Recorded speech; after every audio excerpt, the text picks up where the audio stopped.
ജംഗ്ഷന്റെ റെസ്റ്റോറൻറ്റിൽ ഇപ്പോൾ ബൂജൂണും അവന്റെ കൂടെ ജൂനിയർ ആയിട്ട് വർക്ക് ചെയ്യുകയാണ്. നീ വന്നതിന് ശേഷം യുൻസുവിനെ വിളിച്ചായിരുന്നോ, കണ്ടായിരുന്നോ എന്ന് ബൂജൂൺ ചോദിക്കുമ്പോൾ ഇന്ന് ഷൂട്ടിങ്ങിനിടയ്ക്ക് യുൻസു അവിടേക്ക് വന്നിട്ടുണ്ടായിരുന്നു. എന്നെ കണ്ടപ്പോൾ മാറിക്കളഞ്ഞു. എന്താണ് റീസൺ എന്ന് എനിക്ക് അറിയത്തില്ല. എത്ര ആലോചിച്ചിട്ടും ഞാൻ തെറ്റൊന്നും ചെയ്തിട്ടില്ല എന്ന് ജംഗ്ഷൻ അവനോട് പറയും. അവളുടെ നമ്പർ വേണോ, ഞാൻ തരാമെന്ന് ബൂജൂൺ പറയുമ്പോൾ വേണ്ട, ഞാൻ നേരിട്ട് കണ്ട് വാങ്ങിച്ചോളാം എന്നാണ് അവൻ പറയുന്നത്. പണ്ട് അവൻ കാണാതെ പഠിച്ചതാണല്ലോ, അതുകൊണ്ട് അവൻ നമ്പറൊക്കെ ഓർമ്മയുണ്ട്. കുറച്ചു നേരം വിളിക്കണോ വേണ്ടോ എന്നൊക്കെ അവൻ ആലോചിച്ചുകൊണ്ട് നിൽക്കും, പക്ഷെ വിളിക്കത്തില്ല. ജംഗു യുൻസുവിനെ വിളിക്കും. ആ ഒരു ഇൻസിഡന്റ് എല്ലായിടത്തും സ്പ്രെഡ് ആവാതിരിക്കാനായിട്ട് ഞാൻ ചീഫ് പ്രൊഡ്യൂസറിനെ വിളിച്ച് സംസാരിച്ചിട്ടുണ്ടായിരുന്നു. സോഷ്യൽ മീഡിയ കാരണം അത് എല്ലായിടത്തും ഇപ്പോൾ എത്തിയിട്ടുണ്ട്. ഒന്നും ചെയ്യാനായിട്ട് പറ്റത്തില്ല. കോൺസിക്വൻസസ് ഒക്കെ ഫേസ് ചെയ്യാനായിട്ട് റെഡി ആയിട്ടിരിക്കണം എന്ന് പറയും. പിന്നീട് ഒരു ഫ്ലാഷ് ബാക്ക് ആണ്. ഡ്രാമ കോൺടെസ്റ്റ് വിൻ ചെയ്ത് കഴിയുമ്പോൾ ജംഗു യുൻസുവിന് ട്രീറ്റ് കൊടുക്കുന്നുണ്ട്. പിറ്റേ ദിവസം മുതൽ ജോലിക്ക് വരണ്ടെന്നും പറയും. കാരണം അത് കിട്ടി കഴിയുമ്പോഴത്തേക്കും ഒരുപാട് പ്രൊഡക്ഷൻ കമ്പനീസ് അവളുമായിട്ട് കോൺട്രാക്ട് സൈൻ ചെയ്യാൻ വെയിറ്റ് ചെയ്യുന്നുണ്ടാവും എന്ന് അവനറിയാം. അവൾ റീസൺ ചോദിക്കുന്നുണ്ടേ എൻ്റെ കൂടെ ജോലി ചെയ്യുന്നത് കംഫർട്ടബിൾ ആയിരിക്കത്തില്ല എന്ന് ഞാൻ അസ്യൂം ചെയ്തു എന്ന് പറയും. ഇയാൾ അങ്ങനെയൊന്നും ബിഹേവ് ചെയ്യത്തില്ലെന്നല്ലേ പറഞ്ഞത്, എനിക്ക് അങ്ങനെ പ്രശ്നമൊന്നുമില്ല എന്ന് അവളും പറയും. ശരിക്കും ജംഗുവിന് കോൺട്രാക്ട് സൈൻ ചെയ്യണം എന്നുണ്ടായിരുന്നു. അവൾക്ക് അതിൽ എതിർപ്പില്ല എന്നറിയുമ്പോൾ അവനും സന്തോഷവും. അങ്ങനെ കോൺട്രാക്ട് സൈൻ ചെയ്യാമെന്ന് സമ്മതിക്കും. ഒരുപാട് പൈസ കൊണ്ടുതരുന്ന രീതിക്കുള്ള ഡ്രാമാസ് ഒക്കെ ഞാൻ എഴുതാമെന്ന് പറയുമ്പോൾ ഇയാൾക്ക് ഇഷ്ടമുള്ള ഡ്രാമാസ് എഴുതാനുള്ള സ്വാതന്ത്ര്യം ഈ കമ്പനിയിൽ ഉണ്ടാകും എന്നാണ് ജംഗു പറയുന്നത്. ഞാൻ അടുത്ത് തന്നെ പാരീസിലേക്ക് പോകും, എനിക്ക് കുറച്ച് ബിസിനസ് കാര്യങ്ങളൊക്കെ നോക്കാൻ വേണ്ടിയിട്ടുണ്ട്, കുറച്ച് ഫ്രണ്ട്സിനെ മീറ്റ് ചെയ്യാനുണ്ടെന്ന് പറഞ്ഞിട്ടാണ് അവൻ അന്ന് ഇവിടുന്ന് പോകുന്നത്. ജംഗു ഫ്രാൻസിൽ ചെല്ലുമ്പോൾ ജംഗ്ഷനെ മീറ്റ് ചെയ്യുന്നുണ്ട്. രണ്ടുപേരും ഒരുപാട് കാര്യങ്ങൾ സംസാരിക്കും. അവരുടെ ഡേറ്റിംഗ് ലൈഫിനെ പറ്റി സംസാരിക്കും. എനിക്ക് ഒരു പെൺകുട്ടിയുടെ അടുത്ത് ഇഷ്ടം തോന്നിയിരുന്നു, ആ കുട്ടി പക്ഷെ എന്നെ റിജക്ട് ചെയ്തു എന്ന് ജംഗു പറയും.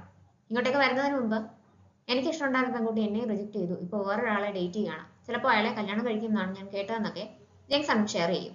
രണ്ടുപേരും സംസാരിക്കുന്നത് ഒരാളെ പറ്റിയാണെന്ന് അന്ന് അവരറിയുന്നില്ല. ഒരു ജൂനിയർ ഷെഫായിട്ട് ഗുഡ് സോപ്പിൽ ജോലി ചെയ്തിരുന്നപ്പോൾ അവന് കിട്ടിയ ട്രീറ്റ്മെന്റ് അല്ല ഇപ്പോൾ കൂടെ ഉള്ളവരുടെ അടുത്ത് ജംഗ്സൺ കാണിക്കുന്നത്. എല്ലാവരുടെ അടുത്തും അവൻ ഫ്രണ്ട്ലിയാണ്. ജംഗ്സന്റെ അമ്മ അവനെ കാണാനായിട്ട് വരും. അമ്മയ്ക്ക് ഇപ്പോൾ ഒരു പാർട്ണർ ഉണ്ട്.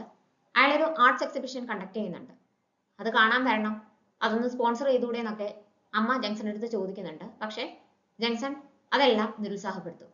യുൻസു നല്ല സ്ട്രെസ്സിലാണെന്ന് ക്യുങ് മാത്രമേ ശ്രദ്ധിക്കുന്നുള്ളൂ. അവളെ ചെയർ ചെയ്യാനായിട്ടൊക്കെ ക്യുങ് പരമാവധി ശ്രദ്ധിക്കുന്നുണ്ട്. അവരുടെ ഡ്രാമയുടെ പുതിയ എപ്പിസോഡ് അപ്ലോഡ് ആവും. അത് കണ്ടു കഴിഞ്ഞിട്ട് ആൾക്കാരെല്ലാം നെഗറ്റീവ് കമന്റ്സ് ആണ് എഴുതുന്നത്. ഹോങ് ഇതെല്ലാം വായിച്ച് രസിച്ചുകൊണ്ടിരിക്കുകയാണ്. കൂടുതൽ ഒരു നെഗറ്റീവ് കമന്റ് അവൾ ലൈക്ക് ചെയ്യുകയും ചെയ്യും. അന്നേരമാണ് ക്യുങ് യുൻസുനെ കൂട്ടി അവിടേക്ക് വരുന്നത്. അപ്പോൾ അവരെ കാണാൻ പ്രൊഡ്യൂസർ അവിടേക്ക് വരും. പ്രൊഡ്യൂസർ എങ്ങനെയെങ്കിലും ഡയറക്ടറുമായിട്ട് സംസാരിച്ച് കാര്യങ്ങൾ നേരെയാക്കണമെന്ന് യുൻസുവിന്റെ അടുത്ത് പറയും.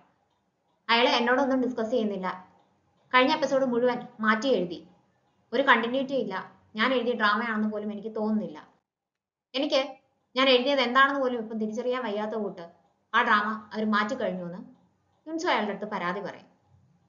ഈ പ്രൊഡ്യൂസർ പണ്ട് ഡയറക്ടർ ആയിരുന്നു. അന്ന് യുൻസുവിന്റെ റൈറ്റിംഗ്സ് ഒക്കെ ഇയാൾക്ക് ഇഷ്ടമായിരുന്നു. അതിനുശേഷം ഡ്രാമ കോൺടെസ്റ്റ് ഒക്കെ കിട്ടി കഴിയുമ്പോഴത്തേക്കിനും അവരുടെ സ്ക്രിപ്റ്റ് കണ്ട് ഇഷ്ടപ്പെട്ടിട്ട് അത് പ്രൊഡ്യൂസ് ചെയ്യാൻ തീരുമാനിച്ചതാണ്. ഈ ഡയറക്ടറെയും യുൻസുവിന് പരിചയപ്പെടുത്തി കൊടുക്കുന്നത് ഈ പ്രൊഡ്യൂസറാണ്. യുൻസുവിന്റെ ഡയറക്ടർ അവളുടെ മെന്ററും സീനിയർ റൈറ്ററുമായ ആ ലേഡിയുടെ അടുത്ത് ഡിസ്കഷനിലാണ്. ഇത് യുൻസു എഴുതിക്കൊണ്ടിരിക്കുന്ന ഡ്രാമയല്ലേ, എല്ലാ എപ്പിസോഡ്സും അവൾ എഴുതി കഴിഞ്ഞെന്ന് ഉറപ്പാണോ എന്ന് ചോദിക്കും. അതേന്ന് അയാൾ പറയും. ഇത് ചെയ്യുന്നത് തെറ്റാണ്, എൻ്റെ അസിസ്റ്റന്റ് ആയിരുന്നു ആ കുട്ടി, അവളുടെ ഡ്രാമ ഞാൻ മോഷ്ടിച്ചെടുത്തതുപോലെയാണ് ഇപ്പോൾ ഇതെനിക്ക് ഫീൽ ചെയ്യുന്നത്. പക്ഷെ കുഴപ്പമില്ല, നിങ്ങൾക്ക് ഇഷ്ടമുള്ള രീതിയിൽ ഞാനിത് മാറ്റി എഴുതി തരാം. എൻ്റെ കൂടെ 5 വർഷമായിട്ട് നിൽക്കുന്ന കുട്ടിയാണ് സോയം, നല്ല കഴിവുള്ള കുട്ടിയാണ്, അവൾക്കും പഠിക്കാനായിട്ട് ഇതൊരു അവസരമാവും എന്നൊക്കെ അവർ പറയും. തെറ്റാണെന്ന് അറിഞ്ഞുകൊണ്ട് അവര് ആ ഡ്രാമ അക്സെപ്റ്റ് ചെയ്യുവാണ്. വേറെ ആരും ഇപ്പോൾ അവരുടെ കൂടെ ഇല്ല, അതുകൊണ്ടാവാം സോയങ്ങിനെ അവർ നല്ല രീതിക്കാണ് ട്രീറ്റ് ചെയ്യുന്നത്. ജംഗ്സന്റെ അമ്മ പാർട്ണറേയും കൂട്ടി അവന്റെ റെസ്റ്റോറൻറ്റിലേക്ക് വരും. അവനെ വിളിച്ചുകൊണ്ട് വരാൻ റിസപ്ഷനിസ്റ്റിന്റെ അടുത്ത് പറയുകയും ചെയ്യും. ജംഗ്സൺ എന്നെ കാണുന്നത് ഇഷ്ടമാണെന്ന് തോന്നുന്നില്ല, വെറുതെ അവനെ നിർബന്ധിക്കണ്ടെന്ന് പാർട്ണർ പറയുമ്പോൾ അങ്ങനെയൊന്നുമില്ല, അവൻ എനിക്ക് ആകെയുള്ളൊരു ഫാമിലിയാണ്, അതുകൊണ്ട് തന്നെ നിങ്ങളോട് അവന് ദേഷ്യമൊന്നുമില്ല എന്ന് അവർ പറയും. അവനാണെങ്കിൽ വന്നിട്ട് ഫുഡ് എങ്ങനെ ഉണ്ടായിരുന്നു എന്ന് മാത്രം ചോദിച്ച് അയാളെ ഗ്രീറ്റ് ചെയ്ത് അവിടുന്ന് പോകും. കൂടുതലൊന്നും സംസാരിക്കാനായിട്ട് നിൽക്കത്തില്ല. നിങ്ങളുടെ എക്സിബിഷൻ സ്പോൺസർ ചെയ്യാന്ന് അവൻ പറഞ്ഞിട്ടുണ്ടായിരുന്നു, പക്ഷെ ഇയാൾക്ക് അൺകംഫർട്ടബിൾ ആവുമോ എന്ന് വിചാരിച്ചിട്ട് ഞാനിത് വേണ്ടാന്ന് പറഞ്ഞു എന്ന് ജംഗ്സന്റെ അമ്മ പറയുമ്പോൾ അത് സാരമില്ല, എന്തായാലും ഇയാളുടെ മോനല്ലേ, ആ ഒരു ജനറോസിറ്റി ഞാൻ അക്സെപ്റ്റ് ചെയ്യണമല്ലോ, എനിക്ക് സമ്മതമാണെന്ന് അയാൾ പറയും. ജംഗ്സന്റെ അമ്മ ആകെ പെട്ടുപോകും. അവനതിന് താല്പര്യമില്ല, അതിനെപ്പറ്റി സംസാരിക്കരുതെന്ന് ഓൾറെഡി അവരോട് പറഞ്ഞിട്ടുണ്ടായിരുന്നു. ആ ഡയറക്ടർ തിരുത്തിയ എപ്പിസോഡ് ഓൾറെഡി ടെലികാസ്റ്റ് ചെയ്തു കഴിഞ്ഞു. അത് യുൻസോവും ക്യുങ്ങും കൂടി ഇരുന്ന് കാണും. നോക്കുമ്പോൾ അതിലെ ഒരൊറ്റ ഡയലോഗ് പോലും അവരെഴുതിയതല്ല, കഥ മൊത്തം മാറ്റിയിട്ടുണ്ട്. അത് കണ്ടോണ്ടിരിക്കുന്നതുകൊണ്ട് അതിലെ മെയിൻ ആക്ടർ യുൻസുനെ വിളിക്കും. അടുത്ത എപ്പിസോഡിനുള്ള സ്ക്രിപ്റ്റ് അയാൾക്ക് കിട്ടിയിട്ടുണ്ടായിരുന്നു. അയാൾക്ക് അതിലെ ഡയലോഗ്സ് ഒന്നും ഇഷ്ടപ്പെട്ടിട്ടില്ല. ഇയാൾ എന്താണ് ഇങ്ങനെ എഴുതുന്നത്, ഞാനൊരു ആക്ഷൻ ഹീറോയാണ്, ഒരു ആക്ഷൻ ഹീറോ പറയുന്ന ഡയലോഗ്സ് ഒന്നും അല്ല ഇതിൽ എഴുതി വെച്ചേക്കുന്നത്, എനിക്ക് 10-20 വർഷത്തെ എക്സ്പീരിയൻസ് ഉണ്ട്, ഞാൻ പറയുന്ന അഭിപ്രായങ്ങളും കൂടി ഇയാൾ കേൾക്കണം, അതിനനുസരിച്ച് സ്ക്രിപ്റ്റിൽ മാറ്റം വരുത്തണമെന്നൊക്കെ പറഞ്ഞിട്ടാണ് അയാൾ കോള് കട്ട് ചെയ്യുന്നത്. ഇങ്ങനെ 4 സൈഡിൽ നിന്നും പ്രഷർ വന്നുകൊണ്ടേ ഇരിക്കുകയാണ്. ഒരു ഇൻഡിപെൻഡന്റ് റൈറ്റർ ആകുക എന്നുള്ളത് അത്ര വലിയ നല്ല കാര്യമല്ല എന്ന് ക്യുങ് തിരിച്ചറിയും. റെസ്റ്റോറന്റിലെ എല്ലാവരും ഒന്നിച്ചിരുന്നാണ് ഫുഡ് കഴിച്ചുകൊണ്ടിരിക്കുന്നത്. കൂട്ടത്തിൽ ഒരാൾ കാര്യമായിട്ട് യുൻസുന്റെ പുതിയ ഡ്രാമ വാച്ച് ചെയ്യുന്ന കാണുമ്പോൾ ഈ ഡ്രാമ ഇഷ്ടമാണോ എന്ന് ഊജൂൺ അവരുടെ അടുത്ത് ചോദിക്കും. ഈ ആക്ടറിനെ എനിക്ക് ഇഷ്ടമാണ്, അതുകൊണ്ടാണ് കാണുന്നതെന്ന് പറയുമ്പോൾ റൈറ്റർ എൻ്റെ ഫ്രണ്ടാണ്, പരിചയപ്പെടാൻ താല്പര്യമുണ്ടോ എന്ന് ചോദിക്കും. അങ്ങനെയാണെങ്കിൽ എത്രയും പെട്ടെന്ന് റൈറ്ററിനെ വിളിച്ചിട്ട് ചീർ ചെയ്യണം, ഒരുപാട് നെഗറ്റീവ് കമന്റ്സ് ഈ ഡ്രാമയ്ക്കെതിരെ ഇപ്പോൾ വരുന്നുണ്ടെന്ന് ആ പയ്യൻ പറയുന്നത് ജംഗ്സൺ കേൾക്കും. അവൻ ഫുഡൊക്കെ കഴിച്ചു കഴിഞ്ഞിട്ട് ആ എപ്പിസോഡിന്റെ താഴെ പോയി പോസിറ്റീവ് കമന്റ് പോസ്റ്റ് ചെയ്യും. കാര്യങ്ങൾ പരസ്പരം ചർച്ച ചെയ്ത് ഒരു ധാരണയിൽ എത്താൻ വേണ്ടിയിട്ട് പ്രൊഡ്യൂസർ ഡയറക്ടറിനെയും യുൻസുനെയും വിളിപ്പിക്കും. പക്ഷെ രണ്ടുപേരും വിട്ടുകൊടുക്കുന്നില്ല. അതിൻ്റെ ഇടയ്ക്ക് ഡയറക്ടർ പ്രൊഡ്യൂസറിനെ ദേഷ്യം പിടിപ്പിക്കുകയും കൂടി ചെയ്യും. ഇയാൾ പണ്ടൊരു ഡയറക്ടർ ആയിരുന്നല്ലോ, നല്ല റൈറ്റേഴ്സുമായിട്ട് കോണ്ടാക്ട് ഇല്ലാത്തത് കൊണ്ടാണ് ഇപ്പോൾ ഒരു പ്രൊഡ്യൂസറായിട്ട് ഇരിക്കേണ്ടി വന്നതെന്നൊക്കെ പറയുമ്പോൾ പ്രൊഡ്യൂസറിന് ദേഷ്യം വരും. അങ്ങനെ പ്രൊഡ്യൂസറും ഡയറക്ടറും തമ്മിൽ വഴക്കാവും. ചർച്ചയൊന്നും നല്ല രീതിക്ക് മുന്നോട്ട് പോകുന്നില്ല. ഡയറക്ടർ ദേഷ്യപ്പെട്ട് അവിടെ നിന്ന് ഇറങ്ങി പോവുകയും ചെയ്യും. അന്നേരത്തേക്ക് യുൻസുനെ വിളിച്ചോണ്ട് പോകാൻ ജംഗു അവിടേക്ക് വരും. അവളെ കൊണ്ട് അവൻ പോകുന്നത് ഗുഡ് സൂപ്പിലേക്കാണ്. ജംഗ്ഷൻ വന്നതിന് ശേഷം അവളെ കൂടി അവിടേക്ക് വരണമെന്ന് ജംഗുവിന് നല്ല ആഗ്രഹം ഉണ്ടായിരുന്നു. യുൻസുന്റെ തിരക്ക് കാരണം അവൾ അത് മാറ്റി വെക്കുകയായിരുന്നു. അവിടേക്കാണ് വരുന്നതെന്ന് അവൾ അറിയുന്നില്ല. ഗുഡ് സൂപ്പിന്റെ ഫ്രണ്ടിൽ കൊണ്ട് നിർത്തുമ്പോഴാണ് എവിടേക്കാണ് വന്നതെന്ന് അവൾ മനസ്സിലാക്കുന്നത്. ജംഗ്ഷൻ അകത്തുണ്ടാവും എന്ന് അറിയാവുന്നതുകൊണ്ട് തന്നെ എനിക്ക് ക്ഷീണമാണ്, വിശപ്പില്ല, ഞാൻ വീട്ടിലേക്ക് പോവുകയാണെന്ന് അവൾ പറയും. എത്ര ക്ഷീണം ഉണ്ടെങ്കിലും ഫുഡ് കഴിച്ചിട്ടേ പോകാൻ പാടുള്ളൂ എന്നൊരു സൗണ്ട് കേൾക്കും. നോക്കുമ്പോൾ അത് ജംഗ്ഷനാണ്. അന്നേരം ജംഗുവിന് ഒരു കോൾ വരും. അത് അറ്റൻഡ് ചെയ്യാനായിട്ട് അവൻ അവിടുന്ന് പോകും. കഴിഞ്ഞ പ്രാവശ്യം എന്നെ കണ്ടപ്പോൾ മാറിപ്പോയതുപോലെ ഇപ്പൊ എന്താ ഒഴിഞ്ഞു മാറാത്തതെന്ന് ജംഗ്ഷൻ യുൻസുന്റെ അടുത്ത് ചോദിക്കും. അന്നേരം അതൊരു ഓക്വേർഡ് സിറ്റുവേഷൻ ആയിരുന്നു, അതുകൊണ്ടാണ്, അങ്ങനെ കാണുമെന്ന് ഞാൻ പ്രതീക്ഷിച്ചില്ല എന്ന് അവൾ പറയും. രണ്ടുപേരും അവരുടെ ഡ്രീംസ് അച്ചീവ് ചെയ്തല്ലോ എന്ന് പറഞ്ഞിട്ട് പരസ്പരം കൺഗ്രാറ്റുലേറ്റ് ചെയ്യും. ഒരു യാത്ര പോലും പറയാതെ പോയിട്ട് 5 വർഷങ്ങൾക്ക് ശേഷം കാണുമ്പോൾ ഇയാൾക്ക് എങ്ങനെയാണ് ഇങ്ങനെ സംസാരിക്കാൻ പറ്റുന്നതെന്ന് യുൻസു ജംഗ്ഷന്റെ അടുത്ത് ചോദിക്കും. അവന്റെ മുഖം മാറും. ഞാൻ ഇയാളെ വിളിച്ചിരുന്നു, ഇയാളാണ് എന്റെ കോൾ അറ്റൻഡ് ചെയ്യാതിരുന്നതെന്ന് അവൻ തിരിച്ചു പറയും. ശരിയാണ്, എനിക്ക് ഓർമ്മയുണ്ട്, ഞാനത് ഓർത്ത് എത്രമാത്രം റിഗ്രറ്റ് ചെയ്തിരുന്നു എന്ന് അറിയാമോ, ഞാൻ എത്രമാത്രം വിഷമിച്ചിരുന്നു എന്ന് അറിയാമോ എന്ന് യുൻസു ചോദിക്കും. ഇയാളെ സ്വപ്നം കണ്ട കൂട്ടി ഒരു റൈറ്ററായി, ഇപ്പോൾ ഇയാൾക്കൊരു ബോയ് ഫ്രണ്ടും ഉണ്ട്, പിന്നെ എന്തോർത്താണ് ഇയാളെ വിഷമിച്ചത്, എന്തോർത്താണ് ഇയാൾ റിഗ്രറ്റ് ചെയ്തതെന്ന് അവൻ തിരിച്ചു ചോദിക്കും. അവർക്ക് എന്തെങ്കിലും പറയാൻ പറ്റുന്നതിന് മുമ്പ് ജംഗു അവിടേക്ക് വരും. നിങ്ങൾ തമ്മിൽ എന്താ ഇങ്ങനെ കണ്ടപ്പോൾ തന്നെ പരസ്പരം വഴക്കുണ്ടാക്കിക്കൊണ്ട് നിൽക്കുന്നത്, നിങ്ങൾ രണ്ടുപേരും എനിക്ക് പ്രിയപ്പെട്ട ആളുകളാണ്, ഇപ്പൊ നിങ്ങൾ സംസാരിക്കുന്ന കണ്ട 2 ലവേഴ്സ് തമ്മിൽ വഴക്കുണ്ടാകുന്നത് പോലെ തോന്നുമെന്ന് ജംഗു പറയുന്നുണ്ട്. രണ്ടുപേർക്കും ഒന്നും പറയാൻ പറ്റാതെയാവും. ജംഗു അവരെ രണ്ടുപേരെയും വിളിച്ച് അകത്തേക്ക് കൊണ്ടുപോകും. യുൻസു റെസ്റ്റോറന്റിലേക്ക് വന്നിട്ടുണ്ടെന്ന് കാണുമ്പോൾ വൂജൂൺ ജംഗ്ഷനെ വിളിച്ച് റൂഫ് ടോപ്പിലേക്ക് പോകും. നിങ്ങൾ 5 വർഷങ്ങൾക്ക് ശേഷം കണ്ടതല്ലേ, എന്തെങ്കിലും സംസാരിച്ചോ, എന്തിനാണ് കഴിഞ്ഞ ദിവസം കണ്ടപ്പോൾ ഒഴിഞ്ഞു മാറിയെന്ന് നമ്മളോട് ചോദിച്ചോ എന്ന് വൂജൂൺ ആകാംക്ഷയോട് ചോദിക്കും. കഴിഞ്ഞ ദിവസം മോക്കോടായിരുന്നു, അതുകൊണ്ടാണ് മാറിക്കളഞ്ഞതെന്നാണ് പറഞ്ഞത്. ഇന്നിപ്പോ ജംഗു കൂടെ ഉണ്ടായിരുന്നല്ലോ, അതുകൊണ്ടായിരിക്കാം സംസാരിക്കേണ്ടി വന്നതെന്നും പറയും. അവർ തമ്മിൽ എങ്ങനെയാണ് പരിചയം എന്ന് വൂജൂൺ ചോദിക്കുമ്പോൾ വർക്ക് റിലേഷൻഷിപ്പ് ആയിരിക്കാം, നമുക്ക് എങ്ങനെയാണ് പരിചയം അങ്ങനെ തന്നെ ആകാനാണ് സാധ്യത. എന്തായാലും യുൻസുവിന് ഒരു ബോയ് ഫ്രണ്ട് ഉണ്ട്, അവർ ഉടനെ തന്നെ കല്യാണം കഴിക്കുമല്ലോ, ഞാനത് റെസ്പെക്ട് ചെയ്യണം എന്നും പറയും. അത് ഹോങ്ങ പറഞ്ഞുള്ള അറിവല്ലേ ഉള്ളൂ, അല്ലാതെ നമുക്കറിയില്ലല്ലോ, അവരിപ്പോ ഒരുപാട് കാലമായിട്ട് കണ്ടിട്ടില്ല എന്നാണ് പറയുന്നത്. യുൻസുവിന്റെ ലൈഫിൽ എന്താണ് സംഭവിച്ചതെന്ന് അവള് തന്നെ പറഞ്ഞറിയുന്നതല്ലേ നല്ലത്. നിനക്ക് എപ്പോഴും യുൻസുവിനെ ഇഷ്ടമല്ലേ, പിന്നെ എന്തിനാണ് നീ ഫീലിംഗ്സ് ഒക്കെ ഹൈഡ് ചെയ്യുന്നത്, നിങ്ങൾ തമ്മിൽ സംസാരിക്കുക തന്നെ വേണമെന്ന് വൂജൂൺ ജംഗ്ഷന്റെ അടുത്ത് പറയും. എനിക്കിപ്പോ നമ്മുടെ റെസ്റ്റോറന്റ് നല്ല രീതിക്ക് കൊണ്ടുപോകണമെന്നേ ഉള്ളൂ, ഇതിപ്പോ നഷ്ടത്തിലല്ലേ പോകുന്നതെന്ന് ജംഗ്ഷൻ തിരിച്ചു ചോദിക്കും. അത് ശരിയാണ്, 1 വർഷം കഴിയുമ്പോൾ നല്ല രീതിക്ക് അല്ലെങ്കിൽ ജംഗൂൺ എല്ലാവരെയും ഇവിടുന്ന് പറഞ്ഞു വിടും. നിനക്ക് TV അപ്പിയറൻസിനെ പറ്റി ചിന്തിച്ചുകൂടെ, അതാകുമ്പോൾ കൂടുതൽ എക്സ്പോഷർ കിട്ടും, കൂടുതൽ ആളുകൾ ഇങ്ങോട്ടേക്ക് വരികയും ചെയ്യും എന്ന് പറയും. പക്ഷെ അതിന് ജംഗ്ഷന് താല്പര്യമില്ല. അപ്പൊ അവർക്ക് രാത്രിയിൽ പ്രിപ്പയർ ചെയ്യാൻ വേണ്ടിയിട്ട് കുറച്ച് ഇൻഗ്രീഡിയൻസിന്റെ ആവശ്യമുണ്ട്, അത് വീട്ടിലിരിക്കുകയാണ്, അതൊന്ന് പോയി എടുത്തുകൊണ്ട് വരാനായിട്ട് ജംഗ്ഷൻ വൂജൂണിനെ പറഞ്ഞു വിടും. അവിടെ ചെല്ലുന്ന തന്നെ യുൻസുന്റെ പുതിയ ഡ്രാമയുടെ സ്ക്രിപ്റ്റ് അവിടെ ഇരിക്കുന്നത് കാണും. അവൻ നോക്കുമ്പോൾ അതിൽ അസിസ്റ്റന്റ് റൈറ്ററുടെ പേര് ഹോങ് എന്ന് എഴുതിയിട്ടുണ്ട്. ഹോങ്ങ ഇപ്പോൾ ഒരുപാട് കാലമായിട്ട് യുൻസുമായിട്ട് കോണ്ടാക്ട് ഇല്ല, അവർ തമ്മിൽ കാണാറില്ല എന്നുള്ള രീതിക്കാണ് പൂജുവിന്റെ അടുത്തും ജംഗ്സന്റെ അടുത്തും പറഞ്ഞിരുന്നത്. അവൻ അന്നേരം തന്നെ ഹോങ്ങയെ വിളിച്ചു.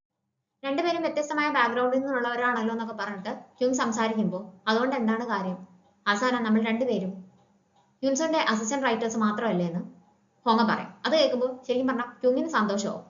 അന്നേരമാണ് ഹോങ്ങയ്ക്ക് പൂജുവിന്റെ കോള് വരുന്നത്. നീ യുൻസുന്റെ അസിസ്റ്റന്റ് റൈറ്റർ ആയിരുന്നു, എന്തുകൊണ്ടാണ് അത് മറച്ചു വെച്ചത്, നമുക്ക് ഇപ്പൊ തന്നെ മീറ്റ് ചെയ്യണം, സംസാരിക്കണം എന്ന് പറഞ്ഞിട്ട് അവൻ കോൾ കട്ട് ചെയ്യും. അതാരായിരുന്നു എന്ന് ഹ്യൂങ് ചോദിക്കും. അന്നേരം ഹോങ്ങ പറയുന്നത് പ്രൊഡ്യൂസറിനെ മീറ്റ് ചെയ്യാനാണ് യുൻസ് പോയത്, പക്ഷെ അവിടുന്ന് ഡിന്നർ കഴിക്കാനും പോയിട്ടുണ്ടെന്നാണ്.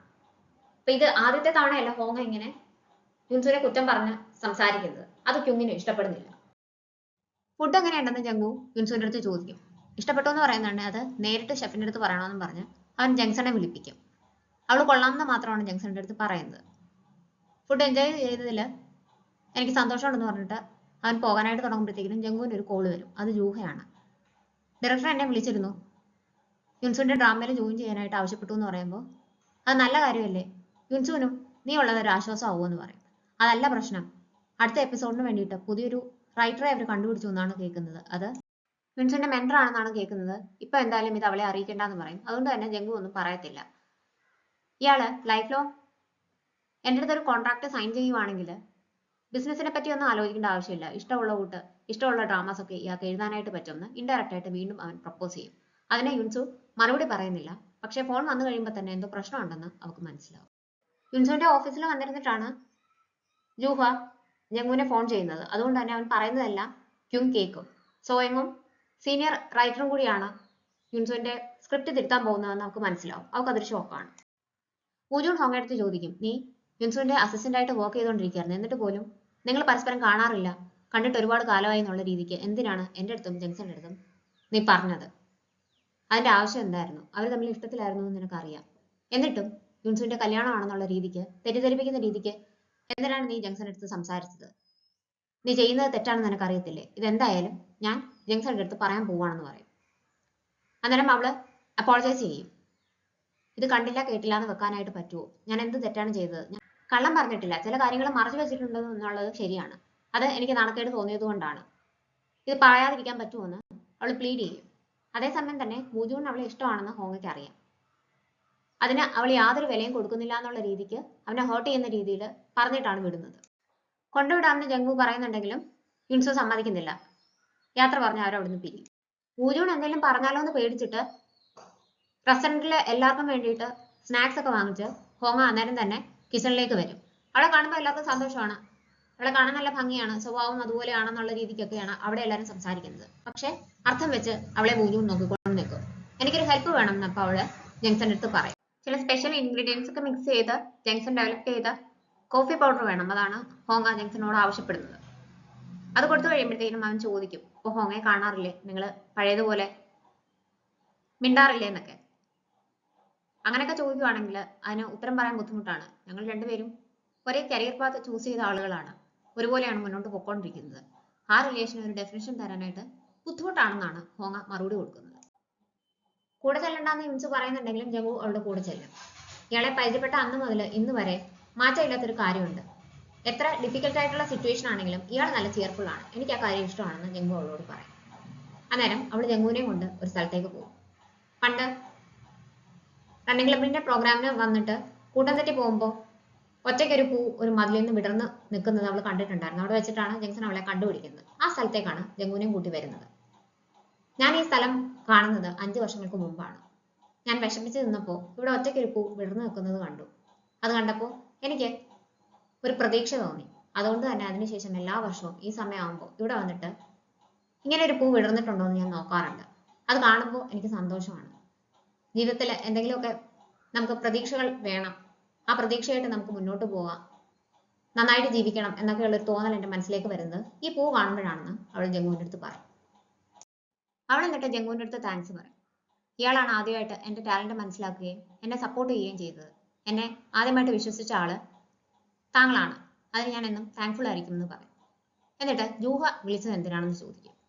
അടുത്ത എപ്പിസോഡിന് വേണ്ടിയിട്ട് അവർ പുതിയൊരു റൈറ്ററിനെ കണ്ടുപിടിച്ചു എന്ന് ജംഗു അവളുടെ അടുത്ത് പറയും. അത് കേൾക്കുന്ന തന്നെ അവളുടെ മുഖം വാടും.